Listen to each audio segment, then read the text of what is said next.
Pre మార్కెట్కి సంబంధించిన ప్రధానాంశాలు చర్చించుకుందాం. ముందుగా మిత్రులందరికీ స్వాగతం. ఈరోజు సెప్టెంబర్ 4వ తారీఖు గురువారం. ముందుగా ఏడీఆర్ సెంటిమెంట్ ఎలా ఉందనేది పరిశీలన చేసినట్లయితే ఇన్ఫోసిస్ ఏడీఆర్ నెగిటివ్లో క్లోజ్ అయింది. Wipro, ICICI bank, doctor Reddy's labs, HDFC bank ADRs అయితే పాజిటివ్గా ట్రేడ్ అవుతున్నాయి. మొత్తం మీద ఏడీఆర్స్ నుంచి కొద్దిగా బుల్లిష్ సంకేతాలు అనేది కనిపిస్తూ ఉన్నాయి. ఇక ఇండియన్ ఇండిసెస్ నిన్నటి రోజున ఏ విధంగా పర్ఫామ్ చేసినది పరిశీలన చేసినట్లయితే ఐటీ, మీడియా ఆ రెండిట్లో కూడా కొద్దిగా సెల్లింగ్ ప్రెషర్ అనేది వచ్చింది. Metal, commodities, pharma, PSU bank, auto సెక్టార్లో స్ట్రాంగ్ బౌన్స్ అనేది కనిపించింది. మొత్తం మీద 90% పైన ఇండియన్ ఇండిసెస్ అయితే పాజిటివ్గానే ట్రేడ్ అయ్యాయి. గ్లోబల్గా మార్కెట్స్ ఎలా ఉన్నాయి అనేది పరిశీలన చేసినట్లయితే ప్రస్తుతానికి చూడగానే కొద్దిగా గ్రీన్లో కనిపిస్తుంది. హాంకాంగ్ సంబంధించిన ఫీచర్స్ నెగిటివ్లో ట్రేడ్ అవుతున్నాయి. యుఎస్ అంటే Dow Jones industrial average future కొద్దిగా నెగిటివ్గా ట్రేడ్ అవుతుంది. ఇక వాటిని మినహాయిస్తే లండన్ కానీ, German, France, China, Europe, South Korea, Russia, Asia market, Japan అయితే గ్రీన్లో ట్రేడ్ అవుతున్నాయి. మొత్తంగా గ్లోబల్గా మనం చూసుకున్నట్లయితే బుల్లిష్ సెంటిమెంట్ అనేది కనిపిస్తుంది. ఇక యూఎస్కి సంబంధించిన టాప్ 30 కంపెనీస్ నిన్న ఏ విధంగా పర్ఫామ్ చేసినాయి అనేది పరిశీలన చేసినట్లయితే చెవ్రాన్, అమెరికన్ ఎక్స్ప్రెస్, బోయింగ్ అనేది టాప్ లూజర్స్గా క్లోజ్ అయ్యాయి. టాప్ గెయినర్స్లో Apple, Walmart, Salesforce Inc, Travelers అనేది కనిపిస్తుంది. ఎనీహౌ నిన్నటి రోజున 50% పైన యూఎస్కి సంబంధించిన స్టాక్స్ అయితే నెగిటివ్గానే క్లోజ్ అయ్యాయి.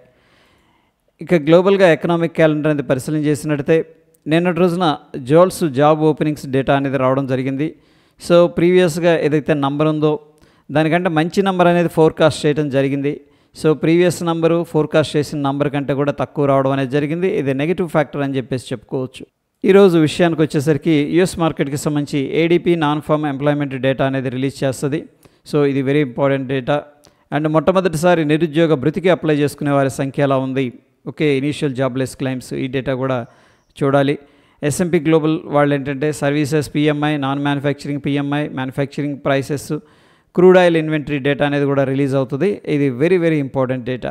ఇండియాకు సంబంధించిన ఎకనామిక్ క్యాలెండర్ అనేది పరిశీలన చేసినట్లయితే నిన్నటి రోజున హెచ్ఎస్బీసీ వాళ్ళు పిఎంఐ డేటా అనేది రిలీజ్ చేశారు. సర్వీసెస్కి సంబంధించింది అండ్ కాంపోజిట్ పిఎంఐ. ఇది ప్రీవియస్ నెంబర్ కంటే కూడా బెటర్ నెంబర్ అనేది రావడం జరిగింది. ఇది గుడ్ అని చెప్పేసి చెప్పుకోవచ్చు. ఇన్ సింపుల్ వే ఏంటంటే మన సర్వీసెస్ కానీ ఇవి ఎక్స్పాన్షన్ అనేది జరుగుతుంది, వాటికి స్ట్రాంగ్ డిమాండ్ ఉందని చెప్పేసి మనం అర్థం చేసుకోవచ్చు. M3 మనీ సప్లై ఏ విధంగా ఉంది అనే డేటా కూడా రిలీజ్ అయింది. ప్రీవియస్ దాంతో పోలిస్తే లిక్విడిటీ అనేది ఇంక్రీజ్ అయిందని చెప్పేసి M3 డేటా చెప్తూ ఉంది. ఈ రోజు విషయానికి వచ్చేసరికి ఎటువంటి మేజర్ ఈవెంట్స్ అనేది కనిపించట్లేదు. నిన్నటి రోజున యూఎస్ సంబంధించిన స్టాక్స్ అయితే ఆల్మోస్ట్ స్టడీగానే క్లోజ్ అయ్యాయి. మొత్తం మీద అందరూ కూడా రేట్ కట్ అనే దాని గురించి అండ్ పేరోల్స్ సంబంధించిన డేటా గురించి అయితే వెయిట్ చేస్తూ ఉన్నారు. ప్రాబబ్లీ సెప్టెంబర్ రేట్ కట్ అనేది క్రూషియల్ అయితే అయ్యే అవకాశం కనిపిస్తుంది. జిఎస్టీ రేట్ కట్ అనేది ఈ సెంటిమెంట్ అనేది ప్రస్తుతానికి ఇండియన్ మార్కెట్స్ని పాజిటివ్గా అయితే లీడ్ చేస్తూ ఉంది. ఆ సెంటిమెంట్ వల్ల నిన్నటి రోజున మెటల్స్ కానీ కొన్ని సెక్టర్స్ అనేది స్ట్రాంగ్గా పాజిటివ్గా క్లోజ్ అయ్యాయి. యూఎస్కి సంబంధించిన ట్రేడింగ్ ఫర్మ్ ఏదైతే ఉందో జైన్ స్ట్రీట్, వీళ్ళు ఆప్షన్స్ని మ్యానిపులేట్ చేశారని చెప్పేసి సెబీ క్లెయిమ్ చేసింది.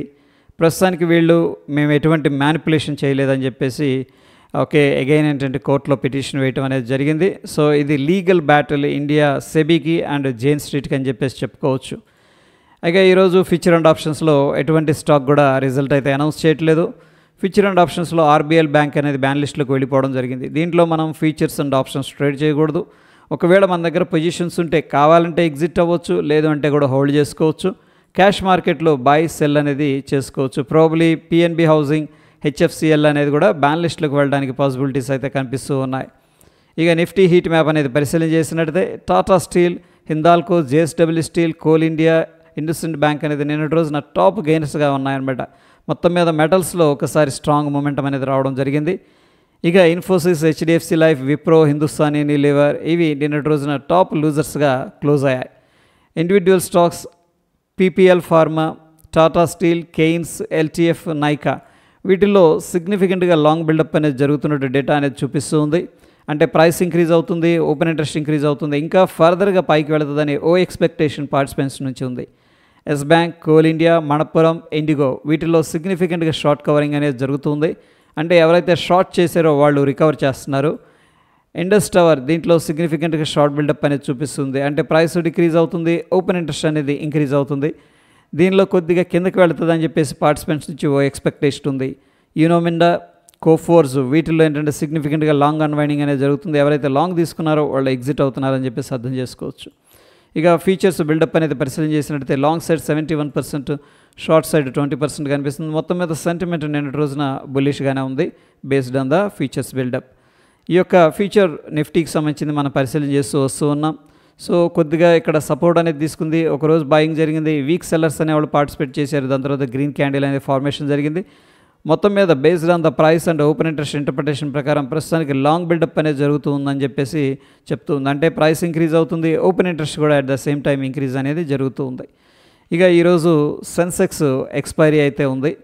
పార్టిసిపెంట్ వాయిస్ డేటా అనేది మనం పరిశీలన చేసినట్టయితే ఎఫ్ఐఎస్ అయితే ఇండెక్స్ ఫీచర్స్లో కానీ ఇండెక్స్ ఆప్షన్స్ ద్వారా స్టాక్స్ ద్వారా అయితే బేరిష్గా ఉన్నారు. ప్రొప్రైటరీ అన్నింటిలో కూడా బులిష్గా ఉన్నారు. క్లయింట్ అన్నింటిలో కూడా బులిష్గా ఉన్నారు. డిఐఎస్ ఇండెక్స్ ఫీచర్స్లో బులిష్గా ఉన్నారు. స్టాక్ ఫీచర్స్లోనేమో బేరిష్గా ఉన్నారు, ప్రాబబ్లీ హెడ్జింగ్ చేస్తున్నట్టున్నారు. స్టాక్స్లో మాత్రం బులిష్గా ఉన్నారు. మొత్తం మీద ఎఫ్ఐఎస్ 1666 కోట్లు క్యాష్ మార్కెట్లో సేల్ చేసినట్టు తెలుస్తూ ఉంది. డిఐఎస్ 2495 కోట్లు క్యాష్ మార్కెట్లో బై చేసినట్టు తెలుస్తుంది. ఎఫ్ఐఎస్ ఏమో సెల్ చేస్తూ మార్కెట్ని డ్రాగ్ చేస్తూ ఉండగా డిఐఎస్ బై చేస్తూ మార్కెట్కి అయితే సపోర్ట్ చేస్తున్నారు. ఇండియా విక్స్ అనేది పరిశీలన చేసినట్టయితే నిన్నటి రోజున 4.12% డ్రాప్ అయింది. ప్రస్తుతానికి ఏంటంటే ఇండియన్ మార్కెట్స్ స్టేబుల్గా ఉన్నాయని చెప్పేసి ఇండియా విక్స్ చెప్తూ ఉంది. ఇక డాలర్ ఇండెక్స్ విషయానికి వచ్చేసరికి కొద్దిగా బుల్లిష్గా ఉండే ప్రయత్నం చేస్తుంది. ప్రస్తుతానికి ఒక ఇంపార్టెంట్ సపోర్ట్ దగ్గర అయితే ట్రేడ్ అవుతుంది. ఇక Dow Jones industrial average futures అనేది మనం అబ్జర్వ్ చేసినట్టయితే కొద్దిగా సైడ్ వేసు, దాని తర్వాత సెల్ ఆఫ్, అగైన్ ఏంటంటే మళ్ళీ నిన్నటి రోజున కొద్దిగా వీక్గా ట్రేడ్ అయింది. ప్రస్తుతం అయితే ఒక 2 పాయింట్లు బుల్లిష్గా ట్రేడ్ అవుతుంది. మొత్తం మీద యుఎస్ మార్కెట్స్ కొద్దిగా సైడ్ వేస్ యాక్టివిటీ అనేది ఎక్కువగా కనిపిస్తూ ఉంది. ఇక నిఫ్టీ అనేది మనం పరిశీలన చేసినట్టయితే సో ప్రస్తుతానికి ఈ లో అనేది బ్రేక్ చేయనంతకాలం మనం బుల్లిష్గా అయితే ఉండొచ్చు. దాని తర్వాత బయర్స్ రావడం, దాని తర్వాత సెల్లర్స్ రావడం, దాని తర్వాత బయర్స్ రావడం అనేది జరిగింది. ఎనీహౌ స్లోగా అప్ సైడ్ ర్యాలీ అనేది కొనసాగుతూ ఉంది. ఒకవేళ మార్కెట్ డౌన్ సైడ్ అనేది వచ్చిందనుకోండి 24,600 అనేది ఇమీడియట్గా మనకున్న సపోర్టు, ఇమీడియట్గా ఉన్న రెసిస్టెన్స్ 24,825 అనేది కనిపిస్తూ ఉంది. ఇక సెన్సెక్స్ విషయానికి వచ్చేసరికి ప్రస్తుతం మనకున్న రెసిస్టెన్స్ 81,140, మనకున్న ఇమీడియట్ సపోర్టు 79,937 అనేది కనిపిస్తుంది. ఇక బ్యాంక్ నిఫ్టీ విషయానికి వచ్చేసరికి ఇమీడియట్గా ఉన్న రెసిస్టెన్స్ 54,407, ఇమీడియట్ మేజర్ సపోర్ట్ వచ్చేసరికి 53,084 అనేది కనిపిస్తుంది. ఇక గిఫ్ట్ నిఫ్టీ అయితే ఈరోజు సర్ప్రైజ్ అనేది ఇచ్చిందని చెప్పేసి చెప్పుకోవచ్చు. ప్రస్తుతానికి మనం గిఫ్ట్ నిఫ్టీ ఫ్యూచర్ అనేది ట్రాక్ చేస్తున్నాం. ప్రీవియస్గా బుల్లిష్గా ఇక్కడ క్లోజ్ అయింది. ఈరోజు మార్కెట్ గ్యాప్ అప్ అయింది. గ్యాప్ అప్ అయిన తర్వాత కూడా పైకి వెళుతూ ఉంది. సో మొత్తం మీద దీన్ని గ్యాప్ అప్ అంటాం. ఇక్కడ 108 పాయింట్లు ప్రస్తుతానికైతే పాజిటివ్గా ట్రేడ్ అవుతుంది. నంబర్ అనేది మనం పరిశీలన చేస్తే 24,920 దగ్గర గిఫ్ట్ నిఫ్టీ ఫ్యూచర్ అనేది ట్రేడ్ అవుతుంది. మన నిఫ్టీ ఫ్యూచరు 24,813 దగ్గర క్లోజ్ అయింది. సో ఫ్రెండ్స్ దగ్గర మనకి 107 పాయింట్స్ అయితే పాజిటివ్గా కనిపిస్తుంది. So based on the gift Nifty మన స్ట్రాంగ్ గ్యాప్ అప్ అనేది ఎక్స్పెక్ట్ అయితే చేసుకోవచ్చు. ఇక యుఎస్ ఆయిల్ అనేది పరిశీలన చేసినట్టయితే ప్రస్తుతానికి ఒక సిగ్నిఫికెంట్ సెల్ ఆఫ్ అనేది జరిగింది. So important support $62.5, immediate resistance $65.06. ఇక గోల్డ్ అయితే ప్రీవియస్గా రెసిస్టెన్స్ లెవెల్ అనేది బ్రేక్ చేసుకుని చక్కగా వెళ్ళిపోతుంది. ప్రస్తుతానికి కొద్దిగా ప్రాఫిట్ బుకింగ్లో ఉంది. ఇక సిల్వర్ కూడా ఆల్ టైమ్ హైలో ట్రేడ్ అవుతూ ఉంది అండ్ బుల్లిష్గానే ట్రేడ్ అవుతుంది. న్యాచురల్ గ్యాస్ కొద్దిగా బుల్లిష్గా ట్రేడ్ అవుతుంది. బిట్కాయిన్ వచ్చేసరికి ఒక బౌన్స్ అనేది తీసుకుంది, కొద్దిగా హై లెవెల్లో సైడ్ వేస్ అనేది చూపిస్తూ ఉంది. ఇక individual stocks Aptus Value Housing, BHEL, Swiggy, Polymedicure, Sharika Enterprises, BlueStone Jewellery, GHV Infra అనేది మనం ఫోకస్ చేయొచ్చు. ఎందుకంటే ఇవి న్యూస్లో ఉన్నాయి కాబట్టి వీటిలో స్ట్రాంగ్ మొమెంటం అనేది మనం ఎక్స్పెక్ట్ చేయొచ్చు. ఈ లింక్ అనేది నేను టెలిగ్రామ్లో అయితే షేర్ చేస్తాను.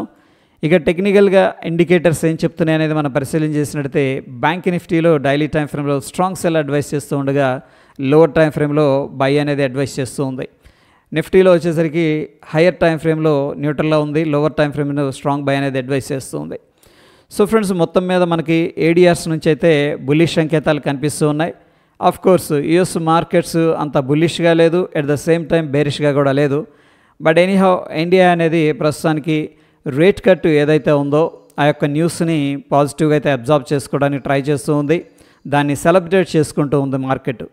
సెప్టెంబర్ 22న మనకి రేట్ కట్ గురించి ఒక క్లారిటీ రావడం జరుగుతుంది. అంటే ఏ ప్రోడక్ట్స్ మీద ఎంత జిఎస్టీ రేట్ కట్ అనేది ఉంటుంది అనేది. సో డెఫినెట్గా మనకి సెప్టెంబర్ 2022 దాకా అట్లీస్ట్ మార్కెట్ అయితే బేరిష్లోకి వెళ్లకుండా ఉండటానికి అయితే ట్రై చేస్తాయి. ఎందుకంటే అక్కడ పాజిటివ్ ట్రిగ్గర్ అనేది కనిపించింది కాబట్టి ముఖ్యంగా కన్జ్యూమర్ ఎఫ్ఎంసీజీ స్టాక్స్ మనం ఏంటంటే లాంగ్ టర్మ్లో లేదా మీడియం టర్మ్లో అయితే బై చేసుకొని ఇన్వెస్ట్మెంట్ అనేది చేసుకోవచ్చు. ప్రస్తుతం ఉన్న కాంటెక్స్ట్లో ఎవరీ డిప్ అనేది కూడా మనకు బయింగ్ ఆపర్చునిటీ లాగా అనిపిస్తూ ఉంది ఫ్రెండ్స్. ఇది ప్రీ మార్కెట్కి సంబంధించిన అప్డేట్స్. ఎటువంటి క్రిటికల్ అప్డేట్స్ ఉన్న టెలిగ్రామ్లో షేర్ చేస్తాను ఫ్రెండ్స్. ఈ వీడియో ఇన్ఫర్మేటివ్గా అనిపిస్తే తప్పకుండా లైక్ చేసి మీ యొక్క సపోర్ట్ అనేది తెలియజేయండి. మరొక ఇంట్రెస్టింగ్ ఎపిసోడ్లో మళ్ళీ కలుసుకుందాం. Stay tune. ధన్యవాదాలు.